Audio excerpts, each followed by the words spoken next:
This is Get Inspired with Dr. Barb.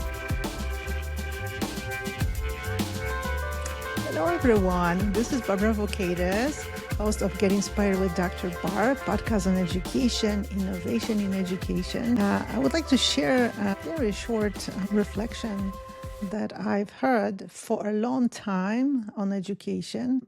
It is a system. We all know that.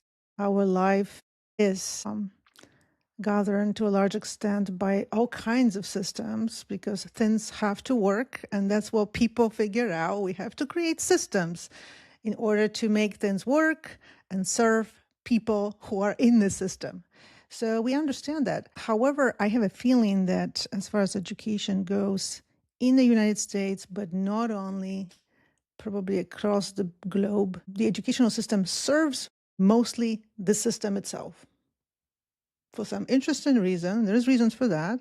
Not so much, doesn't serve so much those who are affected by the system and for whom the system basically was set up as well to help them, to make sure that they can be empowered by education so they can go and, finish high school and get in the world, be prepared for whatever it is that they want to do. It can be college, it can be job, it can be career in arts. How about singing, acting? There's so many kids in the United States, but not only, who want to do something in arts, but they have no preparation, no idea what to do based on their education in school.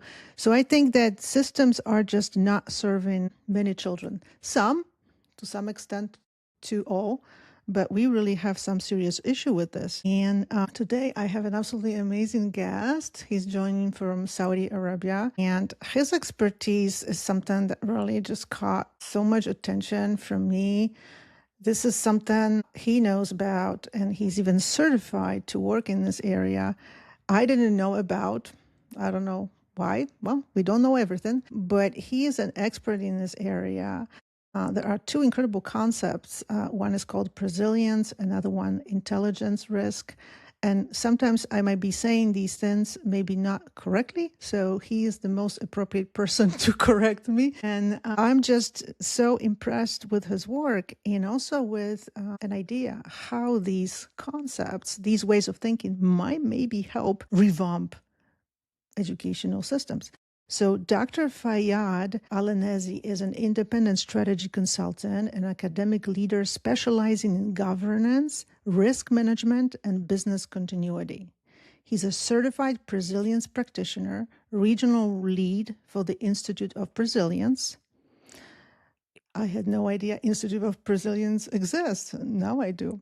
And the chapter chair of the ISRMKSA chapter, working at the intersection of strategy, leadership, and adaptive performance, recognized among the top 2% of scientists worldwide, and that's between 2023 and 25. He's known for advancing institutional resilience through data-driven insight, practical frameworks, and the design of high-impact governance and risk systems that enable sustained performance in complex environment. Well, education is a complex environment for sure. And in addition, he just recently was recognized as one of 2026 top 40 global thought leaders in the security and life safety profession.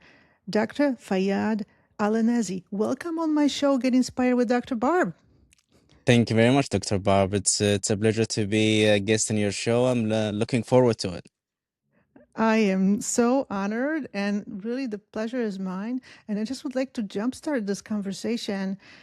I don't know if any of my listeners know about resilience, risk management, intelligence, risk. What are these terms? They are large terms, and you are working with them, and they are changing a lot of systems. So we need to know it. Absolutely. I think to understand presilience, we first need to understand, how modern risk management has evolved over the years. So if we look back to the 1950s, the modern risk management was born largely from the insurance industry. So organizations operated in a relatively stable environment. Markets at that time, changed very slowly, and systems, to your point, were very much predictable than they are today. So the objective at that time was pretty straightforward. We identify hazards, we reduce losses, we transfer risk where possible, and we prevent bad things from happening. So it's basically a negative biased idea around risk. And that approach served organizations remarkably well for decades, because the world it was designed and built for was remarkably different from the one we live in today. So everything began then to accelerate and change. We moved from analog economy to a digital one. The internet came in and connected markets, technologies, and most importantly, people in ways that we had never experienced before. Also, organizations became more specialized, more interconnected, and more dependent on global supply chains, right? Digital platforms, artificial intelligence, real time information. The irony is that all this progress made us more capable, no question about that. But it also, to your point, made our system far more complex at the same time. So today, if we look around, a disruption may happen in one part of the world. It really can affect, other parts of the world within hours. So we no longer deal with isolated events or isolated risks anymore. We deal with interconnected uncertainty, or the digital intelligence era that we're in now. That's why I often say we haven't even outgrown the traditional risk management mindset and thinking about it. It simply wasn't even designed for the world we're operating today.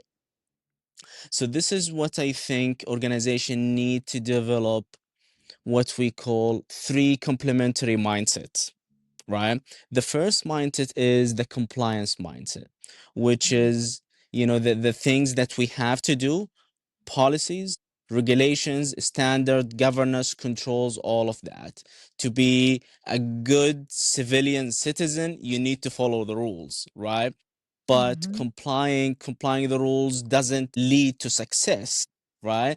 It's a backward looking. Compliance can create discipline, can create consistency, and every organization need that. All of people need that. The second mindset is resilience. We all know decision making and life is hard, and applying the rules may not be enough for us to absorb. Bad shit will happen, as they say. So, so resilience, it are the things, we have to be prepared when compliance is not enough. It's our ability to absorb, adapt, recover, and continue operating, when unexpected events occur. And when we talk about resilience, we mean resilience in the system as well as resilience in the people. So the second mindset that we need to build is resilience. Resilience becomes very important and very much needed when compliance is not enough. And we all know compliance is not enough because compliance is a backward looking. It's not enough for us to comply to success and great outcomes, by just following the rules. You need more than that. But here's the challenge.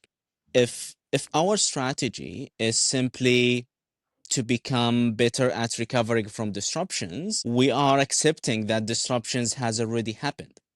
So giving the speed and scale of change we're facing today, spending all of our energy recovering is becoming an increasingly expensive, and it has, it has a very, very expensive cost now. That's where the presilience comes in now. So presilience shifts, the conversation from simply asking, how do we recover from this, to asking, How do we position ourselves before disruption so that we can prevent the unnecessary impacts? We can adapt earlier and even benefit from the change and turn it to opportunity. So it's a proactive mindset instead of seeing uncertainty as, as purely something to defend against. We really begin asking whether uncertainty might also contain some opportunity so we can create the space and environment for that. I often describe it, as a shift from saying disruption is happening to me or to us to asking, what if disruption is happening for us or for me? What Yeah. opportunity does it create that didn't exist before? That doesn't mean we welcome every disruption or ignore, the consequences. We need to be prepared. Rather, it means we have to train ourselves to see both sides of uncertainty, the threats we need to manage and the opportunity we need to create. And this, has become one of the biggest leadership shifts, organization need today. The organizations that will thrive over the next decades, I'm very sure they won't be, necessarily be the ones that only predict disruptions, right? They will be the ones that consistently turn uncertainty into better decisions, innovation, and sustainable advantage. This is absolutely amazing. Thank you so much for sort of like summarizing this for us. You said that systems become very, very complex. I mean, I've seen it in the educational system, mostly in the United States, because that's where I am right now. They become more and more populated with all kinds of regulations, with systems that are supposedly working together. But the shift for children, for many children, is not really happening. When you think about the percentages of, for instance, neurodivergent children, many of them are autistic, but also there's all kinds of other conditions that kids nowadays have, even growing anxiety alone. We have about 80% of children who are autistic who are later on, they just don't work. They don't work. They don't have any job. They're unemployed. They get some types of assistance. So the systems do not work, and the way of thinking you just outlined to us that basically says this has not been working for so many years, and I actually have to say for decades. The system have not changed for decades in certain areas. So, well, can we be more adaptive? We have lessons here. We should be learning something. It's just not working year by year, decade by decade. We should do something to make changes. But this kind of thinking is missing because if there is no way of thinking that would be like operationalized, like you are doing it right now for us, you're basically saying how that would work. Just a way of thinking. And if you employ it, it really can bring the change. But there is nothing like that I can see happening. And that's really what we have missing. And I just wonder, I'm thinking about an instance, something that would work in educational system, the concrete example, and I would like to sort of describe it for you and see what you think about it. Would it be an example of these ways of thinking that you're sharing with us? So, for instance, in the United States, every child who needs some help, who has some kind of diagnosis, has something that's called individualized educational plan. So, in this plan, there are goals, there are things that describe this child needs help with. And, interestingly, what interests the child, which is very motivational. If you learn something you are interested in, you're going to learn it quickly. Absolutely. You might even read texts that are not easy for you to read because you want to know. right? So many kids, and including neurodivergent children, they can access the knowledge if they're interested in something. This is absolutely amazing. It's a phenomenon, but we know about it, right? And these educational plans have children's interests and motivation at the end of the plan. So this is a file. This is a large file, not very user friendly. I always hated to look at it. I have to admit it. Like, here comes again. Look at it and see what you like about it, what you would improve, work with the teacher. It's hard to look at it. It's hard to read it. It's like this table. My gosh, it just hasn't changed for decades again. So, motivation, interests, not even a part of it, somewhere at the end thrown in. So, we know that that doesn't work because these kids, these neurodivergent kids, we know their biology more and more. This is not that they're lazy. It's just that their brain and how dopamine works in the brain, it doesn't work like for a neurotypical brain. For a neurotypical brain, if you're not interested in something, somehow you can force yourself into learning, right? You have to. You have to do it. But for many neurodivergent children and teens, this dopamine that allows basically learning, it just doesn't work like that. They are exhausted when they have to learn something they are not interested in. It's exhaustion, physical and mental. It's unbelievable. And we know about it more and more. There is more and more neuroscience results and studies. We know more about the brain, including more and more about their brains. But so I'm thinking approach that would employ, so to speak, presilience would sort of look like this. A bunch of teachers get together and they say, well, guys, listen, this doesn't work. These kids, they really learn, I observed, mostly when they are interested in something. That's what motivates them.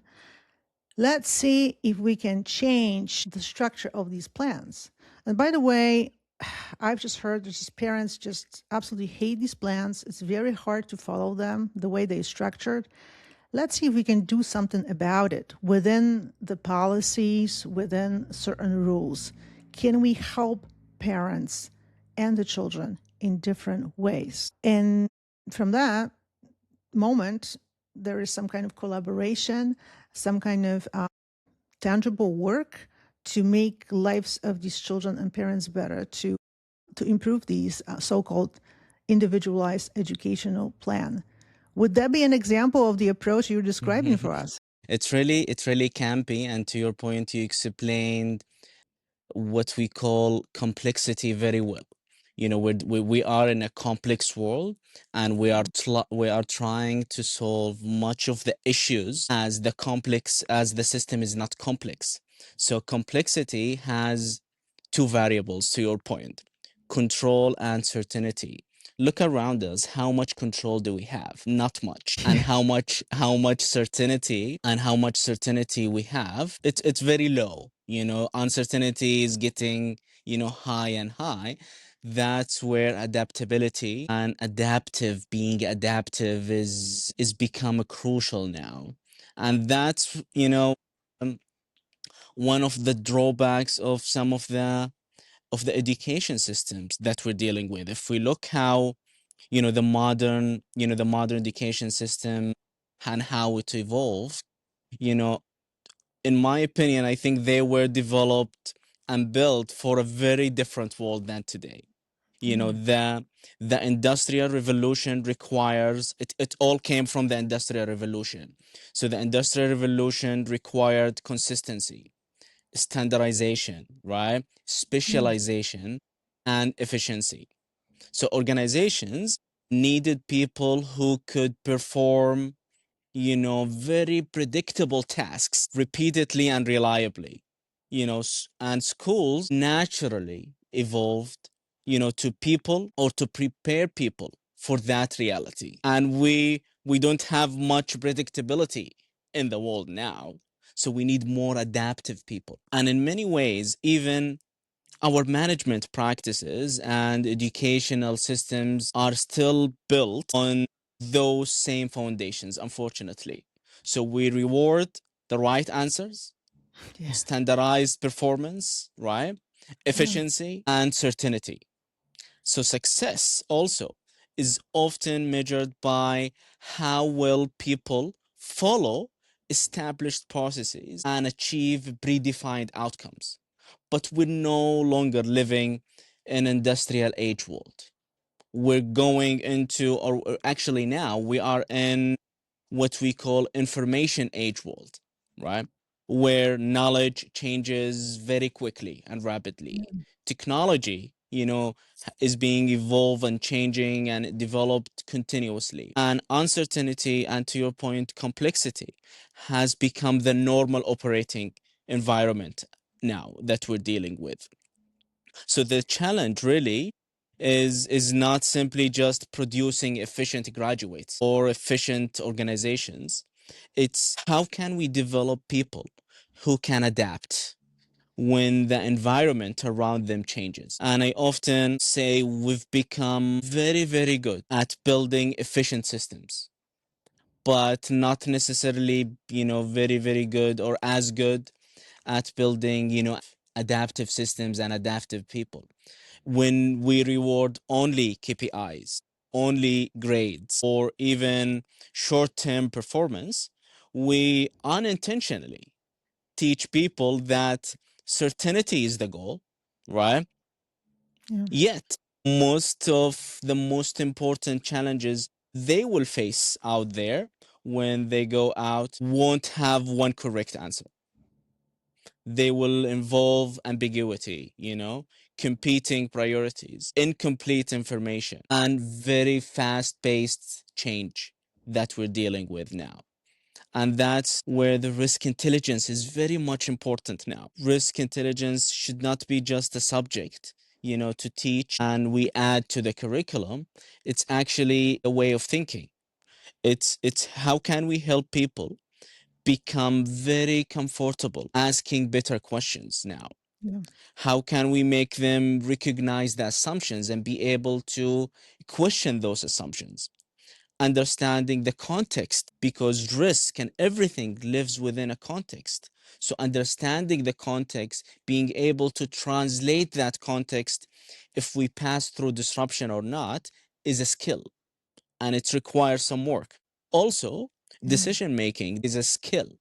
We always hire people because of their IQ, probably EQ, right? If you're smart and you're good to get along with others, but we never teach people how to be good in decision making, right? That's Yeah. where the risk intelligence quotient is coming to play, where you can develop it in yourself and in your surroundings as well. How can you deal with incomplete information? How can you see both opportunity and the downside at the same time? If, and to your point, you mentioned neuroscience, human beings, in order to get something and take decision, they need to gain something, right? So Yeah. recognizing the opportunity, what's in it for me, how can I gain something, is very important now. And it has a place in the equation. The big challenge here that we often assume people are very rational and people take decisions rationally, but actually they don't. And if we look around, even if you start with yourself, sometimes you took a decision last month that doesn't make sense now, right? So every decision, is shaped by what we call the whole person, Yeah. the whole of you, your beliefs, your emotions, your expectations, your experiences, values, motivations, relationships, all of that. Even your confidence has a place, even your physical state. And if we talk about resilience, if you had a bad night's sleep yesterday, probably you're not gonna be perform well in the podcast today. So Right. resilience even is something dynamic and has a variable to affect on the ecosystem that we're dealing with. So if we ignore those human dimensions, we only educating part of the person. I absolutely love what you're saying. When I listen to you, I listen to an idea that could like really change the whole education. This is absolutely amazing. So that's essentially what you're saying. And because I'm an educator, I am instantly thinking about how this can be applied. This is, and I agree, about asking better questions and allowing also children in school to ask the questions. And I mentioned also these neurodivergent children. They also don't function in this old fashioned educational system. So, if we talk about adaptability, about solving problems, asking better questions, and creativity too plays a role here as well, these kids actually would be amazing because their brain thinks they think differently. They are very creative. They will give them a chance also more to shine. So Absolutely. that's I see this way of thinking that you just outlined for us again. It's just and it's so in such a beautiful way that would just help everybody, literally every child, including those who struggle in school the way the school is set up right now. But the questions need to be the right kind of questions that the systems, the people who are ruling it, so to speak, right, somewhere on top, and it goes down to administrators, superintendents, teachers. How are we preparing our children to be to be able to adapt to changing situations, to the changing world? I know that when my child was in high school, using AI was something that was like banned. You can't use AI. But then I'm thinking, okay, but this is high school. Like, shouldn't they be taught how to use AI in a way that they can benefit from it? I mean, this is a skill, knowing about AI, being able to critically look at it and what I can do with this in a way that can benefit me. This is an important skill. So why you're saying that Absolutely. AI is absolutely banned here? I mean, I'm like, something doesn't work here. Again, because the questions such as, are we preparing these kids to be adaptable, to be able to find themselves in unpredictable world, solve problems creatively, innovatively? These questions were not asked. And that's what you Absolutely. are telling us. And there is even more. I have to say, there's even more. I work in an educational system as a teacher educator, preparing teachers. These people learn for 4 years how to become a teacher to receive bachelor's degree. But when I look at the courses that they take, they're not going to learn that. They're not going to learn that you have to teach for adaptability, for resilience. This is not happening. And I don't know when it's going to happen because, again, thinking that you are describing to us is just missing. And I would like to ask you this way of thinking and also in action. We would like to see it a little bit like in action. If you could describe a situation in which this type of thinking is applied in an area known to you that works, that would be great. Absolutely. And some of the adaptability and the thinking requires building what we call it a toolbox approach, where you can build your tools that can give you the best tool at the best time to get the best outcome. And there are a few skills that we always use in our training, in our consulting, to help people. The first one is situational awareness. If people are not situationally aware of their surroundings, it's going to be very hard to recover and it's going to be very hard to anticipate. So, if you can't do it for yourself, it's going to be very hard to make it sustainable and make people follow you in the journey. The second skill is sense and meaning making. How can you make sense of the whole or the amount of information that we see now? It's a lot that you can process. We found that once you build those skills, the performance increases tremendously. The culture, which is a very important piece, has changed. And now people talking what we call a we language instead of I language. Now, instead of looking at only KPI to measure people, you look at the other variables. You look at the language, you look at the behavior of people, how they work together. Those are some of the strength of resilience rather than just putting, KPI and just measure yourself against that. We talk a lot about decision quality and outcome quality, especially in education. It's going to be very hard to measure the outcome now, and usually the outcomes take years, right, to change, and take probably 10 years. So you double down to the people, to the process, to the decision quality, and how the quality of thinking behind it anyway.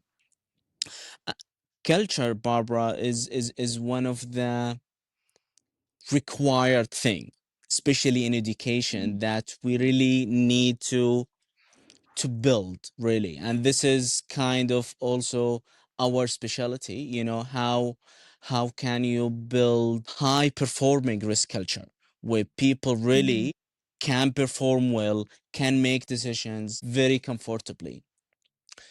We talk a lot about psychological safety. If people are not feeling safe around you and inside the organization, they're gonna shut up, and they're not gonna, raise any concerns, raise any mistakes. So we've got a big responsibility to create culture, to create engagement, so people can be valued, can be seen, and can be heard. And this is, again, another amazing point because this is true. If you don't feel valued, respected, you won't be contributing in a way that's not the best way. You will focus your energy on, well, surviving, right? In this environment. Absolutely. And this actually connects to also what's happening with kids in school. If they don't feel safe, and there are many children who don't feel very safe. And I'm not talking that there is something going on in school that affects their safety, but psychologically, and you mentioned this, they just don't feel safe. I met children who don't even talk in school. Like they don't say a word. They there, they learn something, but they will not say anything out loud to the teacher. There is something going on. They just don't feel safe, right? There's lack of psychological safety. So that's extremely important. And there is a lot of this going on now also because with the rise of anxiety among even the smallest children. That's what I am doing with the collaborating teacher when we bring my therapy animal, and that makes an incredible impact on children. It just starts, you kind of like reintroduce safety. And often kids in the United States, at least, and some other parts of the world, they just feel very safe with an animal that does not judge them. And that's how you kind of like start changing this whole situation with them. But it is extremely important. But I wonder also, and I wonder what you think about this. We can talk about that the whole system, educational system, needs to change. Well, we all know that. But this is the hardest part, to change it from the top. At the same time, right, we don't have that kind of power to just go there and, hey guys, we need to change it. They will not listen to us in that way. But I know, because I interview some of very incredible people who are principals, who are superintendents even sometimes, and teachers who are within the system the way it is, doing incredible things, building resilient children, adaptable, problem solvers, and that includes every child, also neurodivergent children. So they work within systems that are not perfect, but they doing some incredible things. I think that the ways of thinking you are sharing with us can help them as well, Absolutely. because right, they it will help them detect the issues in the system, and then they can ask themselves questions. Well, I can't really change this, and this, but what it is that I can do within my power and with the help of the principal, right, and support from administration that can make a difference for children. So it's this problem solving, adaptability that you're talking about. Like, I work in a bad system, but is there any way that I can adapt somehow to it in a way that I can still do something creative and innovative? Because this is happening. There are teachers and principals who are doing innovative, creative things, and they work in the same system as in a different school, in which there's no creativity. So how is this possible, right? The same bed system Absolutely. or not so good. And here there is a pocket of creativity and just amazing, amazing, actions and results for children. And here next door or whatever, this is not happening. I wonder how you envision this way of thinking helping education in Saudi, but also across the world. And are there any other parts of the world where these ways of thinking you see start to impact some areas? Nice, nice question. You started Mhm. very, very strongly with the need of tone from the top. And I think tone from the top and the leadership, it's just part of the equation. It's not the whole equation. And to your example, there are creative, innovative people inside bad systems, right? Mhm. So we don't want to ignore the individual piece. Me particularly, how can I be creative? How can I be innovative? How can I be adaptive? It's not just the system of work, it's just the system of life. How can I do it good for myself first? You will find that it's kind of hard to do it with yourself, right? It's kind of hard to do it with your family. Just imagine a big system. So that's the challenge. But if I could change even just one thing about education, it would be this. I would really shift the focus from teaching people what to think towards teaching people how to think, how to adapt, and how to grow in such uncertain world environment that we're in. For generations now, education has only and has been incredibly successful, no question about it, at building knowledge and technical competence. We can all see that, right? Yeah. And you're the result of that. You're very competent, you're sharing knowledge successfully around the globe, right? Those things will always matter, will always be important.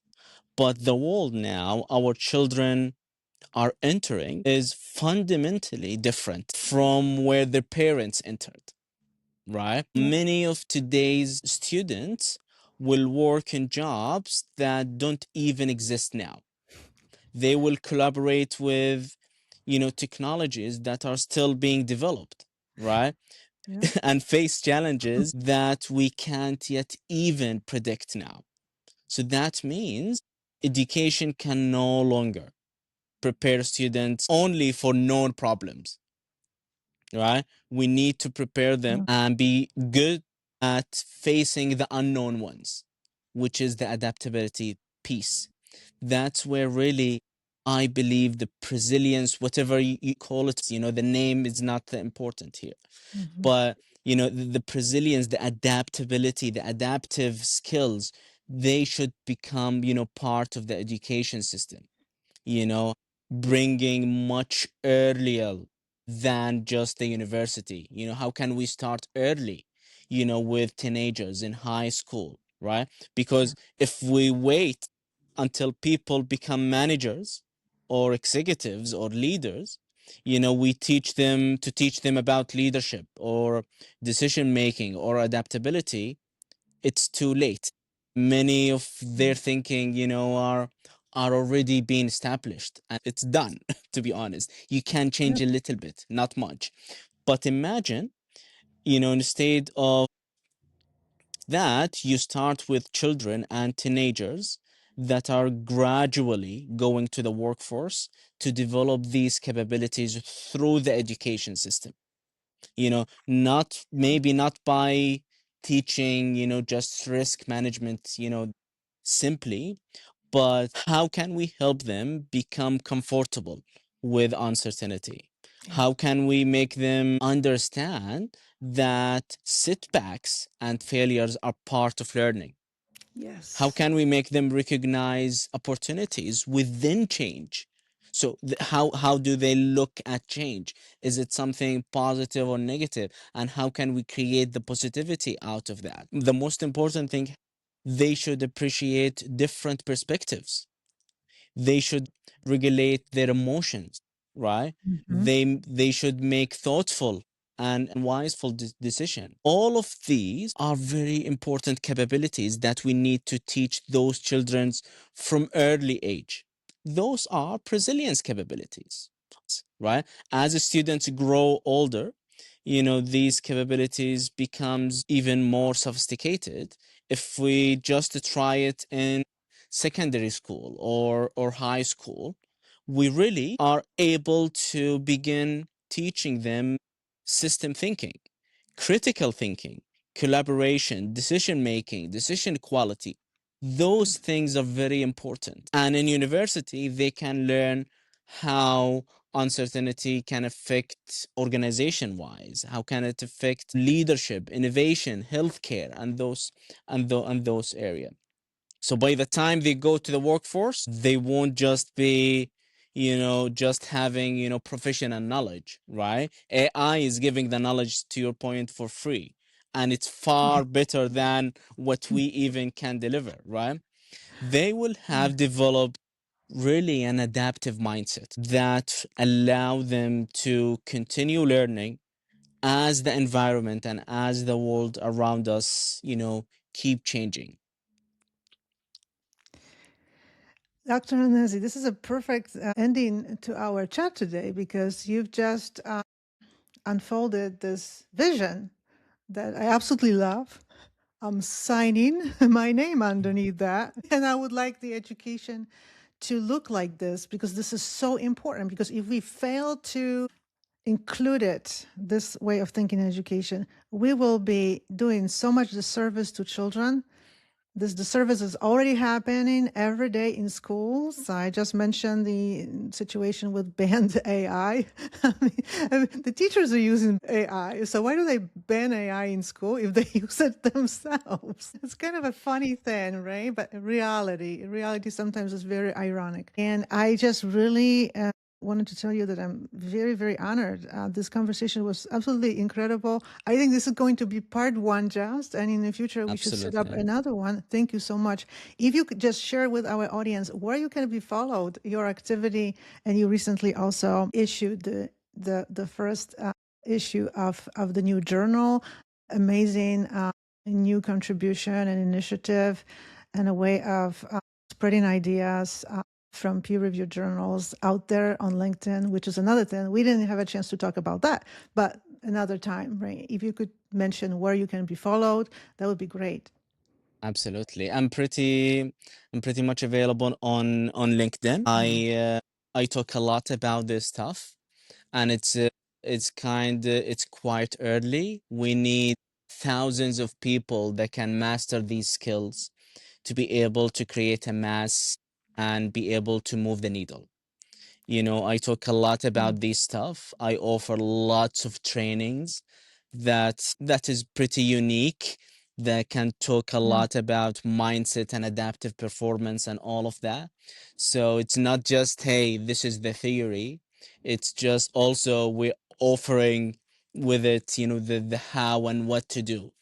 So the why is Yeah. clear, but how to do it, what to do is quite the challenge.